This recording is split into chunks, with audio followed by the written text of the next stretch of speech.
Here we are in Corinth, Mississippi. We're right here at the crossroads of the Memphis and Charleston Railroad, running east and west, and the Mobile, Ohio Railroad running north and south. Now this is the reason that Shiloh was fought. In the first part of April in 1862, 1 year or so after the war began, the Union command under U.S. Grant had made a lot of progress down the Tennessee River all the way to Pittsburg Landing, Tennessee, or what us Southerners call Shiloh. Union General Don Carlos Buell had taken Nashville and was on his way to meet Grant at Pittsburg Landing for a full assault on Corinth, this little town. Confederate General Albert Sidney Johnson had mustered around 40,000 troops to protect the two railroads at Corinth, Mississippi, 20 miles south of Shiloh. Now this is the Memphis and Charleston Railroad, and we're looking west towards Memphis. Now we're looking south towards Mobile from the Mobile and Ohio Railroad.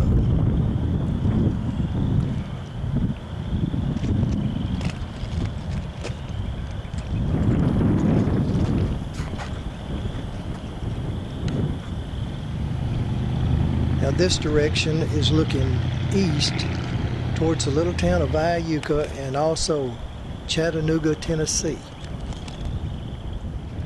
Corinth housed more generals during the Civil War than any other southern town. Look at the soldiers guarding this house, which was one of the headquarters for several generals at different times.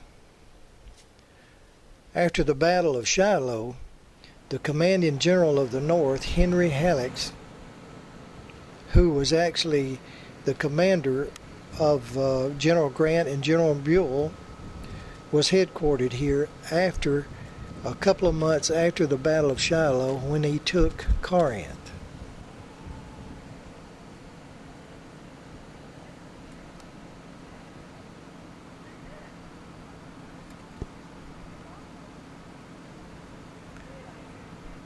That's General Halleck. And also Confederate General John B. Hood was also headquartered here at one time. Now this is General Braxton Bragg, Confederate General. He was a commander over the forces at the Hornet's Nest.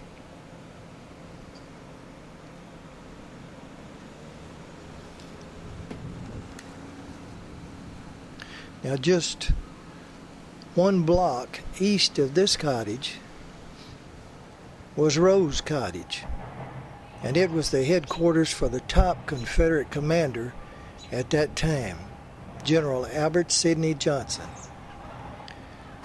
Now this was before Robert E. Lee had gained notoriety.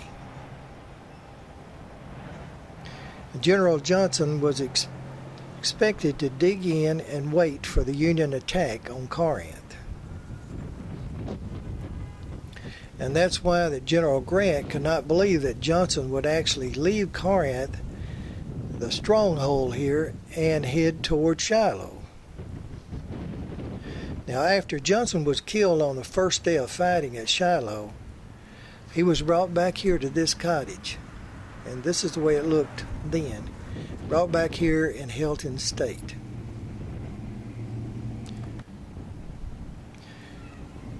Now on the 3rd of April in 1862, Johnson started his march towards Shiloh. Instead of it taking 2 days as it was expected, it took 3 to go that 20 miles. That 1 day's delay changed the outlook of the battle. On the morning of the 6th of April, around 4:30 a.m., the first elements of the Confederate Army started marching up this road. They met resistance from Union troops under the command of General William T. Sherman. who was encamped here near this little church of Shiloh. Now the Confederates were still 4 miles from their goal of Grant's headquarters at Pittsburg Landing.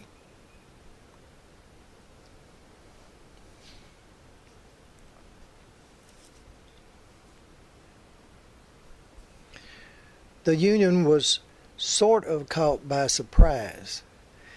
The troops realized that there was a threat. It was just their commanders didn't.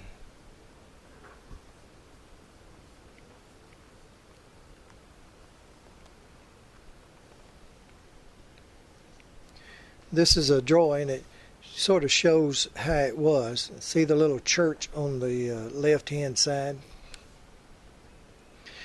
Now this little church was, of course, destroyed during the battle.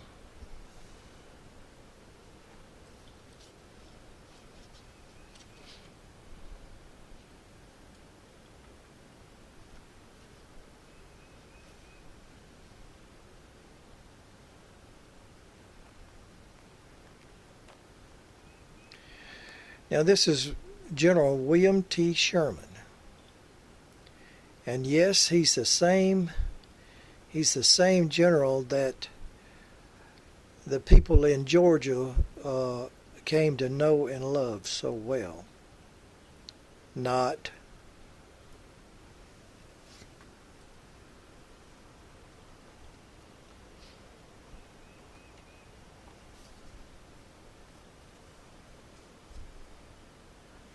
Although his performance was poor, because he was taken by surprise here, he did sort of make up for it the next day and the rest of this day.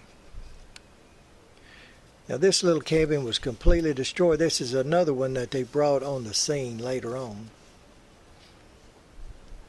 Right through those trees there is believed to be in the headquarters for Sherman.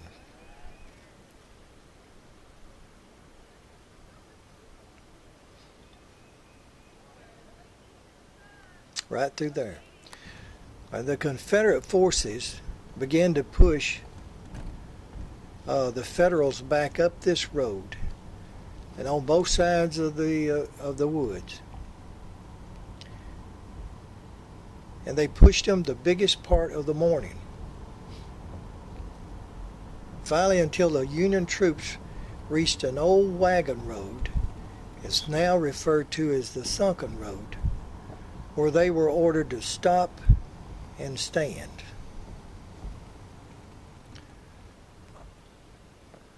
Now this is the Confederate side, and we're looking north. This was commanded by Brigadier General Braxton Bragg. Now the line of trees, I'll tell you about these guns sort of come into play later on in the evening.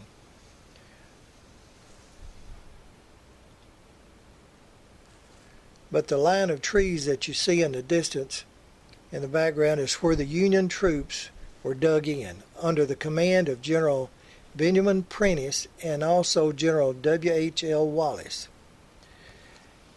That's what's known as the Hornet's Nest, back in those woods.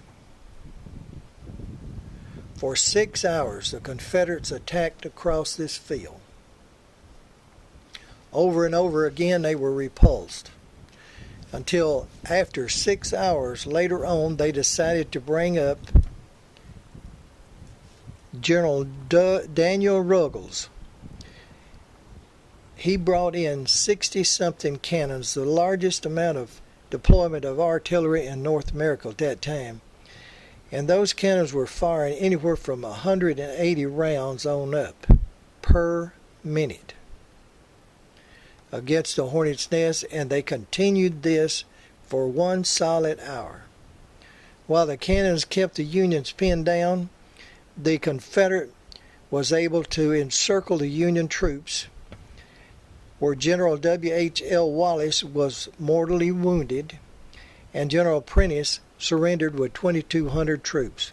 Now we're on the Union side and we're looking down the Sunken Road, and to your left, all of those woods were full of Union troops, and this is called the Hornet's Nest.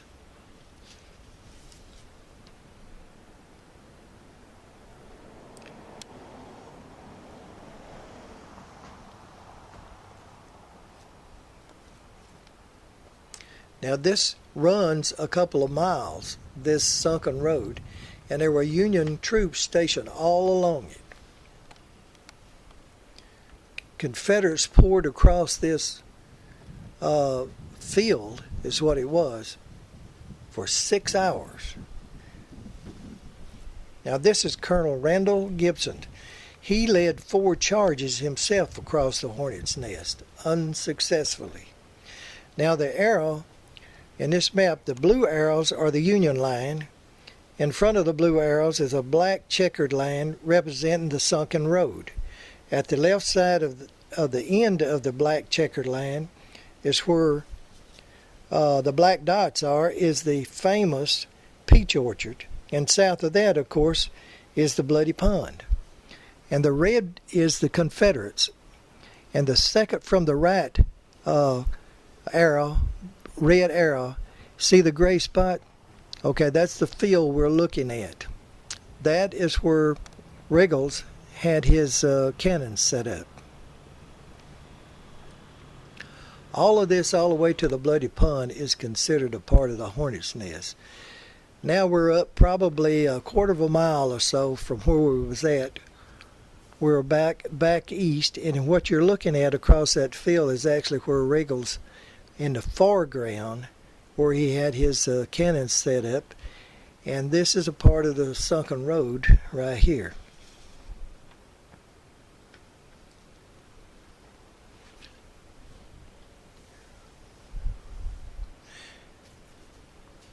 And now we're looking back towards the east, down the Sunken Road, and if you go a quarter of a mile or half a mile up this road, the Sunken Road, you'll come to the peach orchard and the Bloody Pond.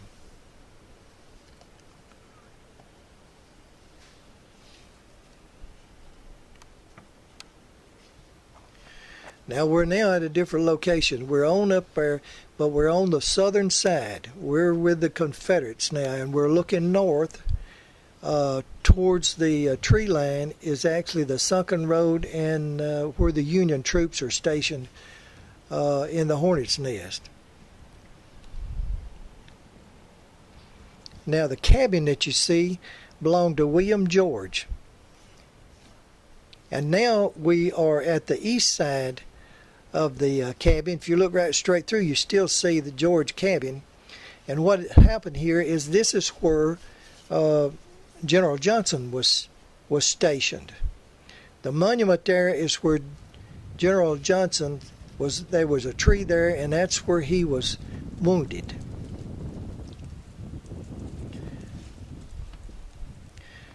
Now, General Johnson had sent all of his aides to take battle orders to his command. Now, his personal aide was Tennessee Governor Isaac G. Hayes, and he was the last to leave Johnson with orders, and he took him to Stanton's brigade, told him to take action against the peach orchard. And when Hayes returned, he found Johnson reeling in his saddle with a minie ball that had struck him below the right knee. Now, Johnson was bleeding badly, and earlier Johnson had sent his personal surgeon to attend to the wounded of the Union and Confederate both. It's believed that if he had kept his surgeon there, he would have probably survived his wound.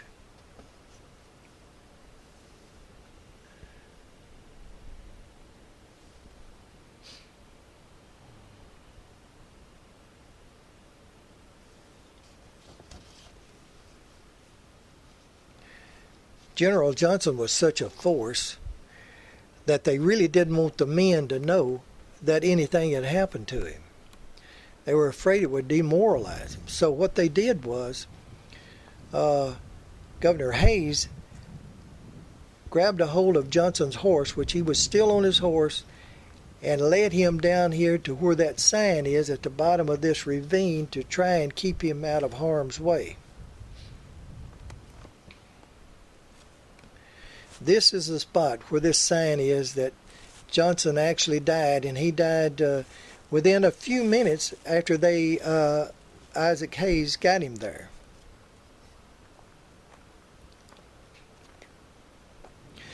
Now, in 1896, Governor Hayes came back to this spot, and he located it so it is the exact spot. And now we're on the north side of the peach orchard. We're looking south towards the enemy, or the Southerners, and we're on the Union lines.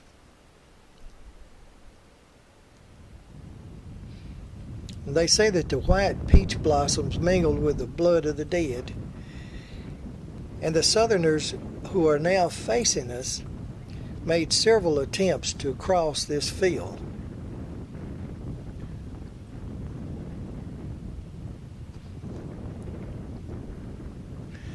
Now the trees in this peach orchard at that time, of course, were fully grown trees, and of course they have replanted these little small ones here.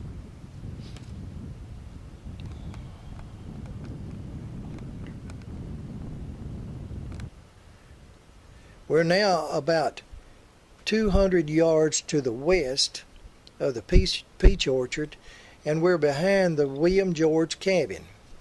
And we're looking south again towards from the Union lines toward the Confederate lines.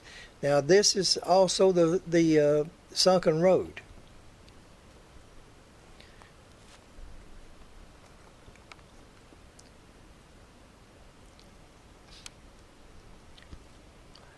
Now back in this direction, across here, is where General Johnson's, that's where he was killed, back in those woods.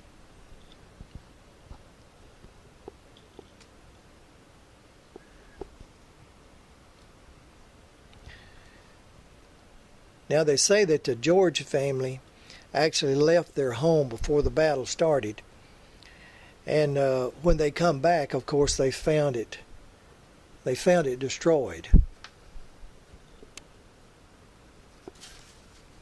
They moved this cabin that's here now, and it actually was on the place, on the battlefield somewhere, and it still has bullet holes in him. But it's not the same cabin.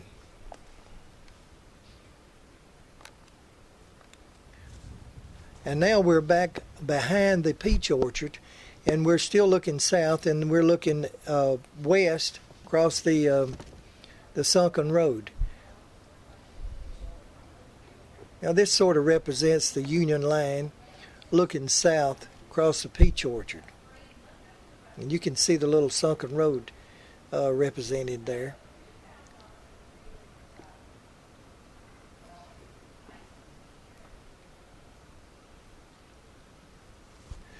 Now this, just a short distance, is what is known as the Bloody Pond, and it was littered with dead horses and soldiers, blue and gray, and both sides crawl, they said, here to wash their wounds and take their last drink of water. Now this was a description that was given to a visitor who visited here only a few days after the battle. And now we're at Pittsburg Landing. This is the goal of the Confederates, which they was never able to achieve. Now around 4 p.m. in the afternoon, General P.T.G. Beauregard, who had took General Johnson's place after Johnson was killed, commanded his troops to halt for the night, against advice from a lot of his commanders.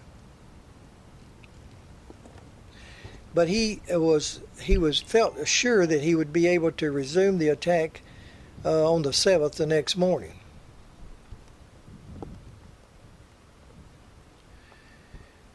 He was thinking that Buell's army was at least a couple of days away. Wrong. By the same time, 4 in the afternoon, Buell's army, the front lines had already reached the west bank of the Tennessee River, across from the landing. They started ferrying his troops, 20,000 of them, across through the night.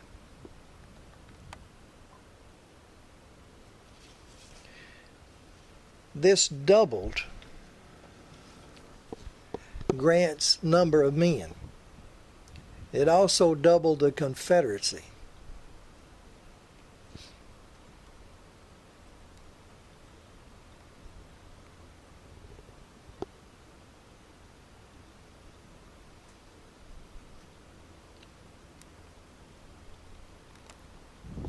Grant's army the next morning on the 7th started pushing the Confederates back over the same ground that they had fought and died such a bloody battle for the day before. Hard fought ground.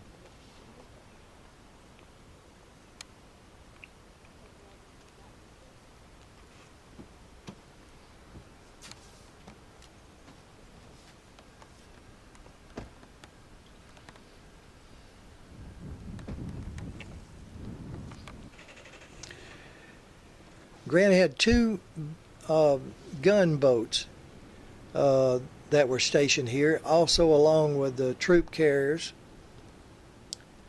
That's one of the reasons it would have been almost impossible for the Confederacy actually to push into Pittsburg Landing here because of the strong power from the two gunships that Grant had at his disposal. Johnson had actually intended to turn the Union Army away from Pittsburg Landing because he knew those gunboats would probably be there.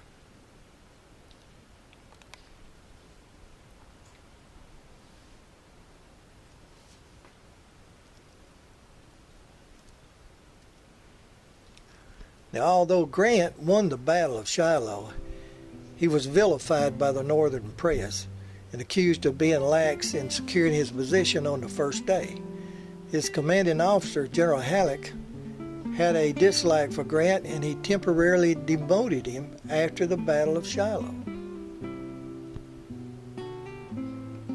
Albert Sidney Johnson, the Southern commander, was a close friend of Jefferson Davis. He attended West Point Military College and was the hope of the South before his death. Now, General P.G.T. Beauregard here, although he showed a lackluster performance, I'd say, at Shiloh, he was the first brigadier general of the Confederacy, and he won the first battle of Bull Run, and he actually saved the Richmond capital in Virginia from falling to the Yankees. Now, this is Don Buell. General Buell, although he served with distinction at Shiloh, he later fought against Bragg again in Kentucky, and but he failed to follow up, and he was relieved of his command. This is General Benjamin Prentiss. He was the hero of the Hornet's Nest. After he was captured along with his 2,200 soldiers, 6 months later, he was released in a prisoner exchange. Now, this is W.H.L. Wallace. He probably was the real hero of the Hornet's Nest. Wallace managed to hold on to keep the Confederates off for 6 hours, and he was found dead laying on the battlefield. This is Braxton Bragg, a Confederate general, also a brave officer, they say, but his legacy was damaged because he had a bad attitude and he was unwilling to follow up a successful operation. He didn't do much of a mopping up operation. Now, there were over 10,000 dead, wounded, and missing for the Confederacy, and there were over 13,000 dead, wounded, and missing for the Union.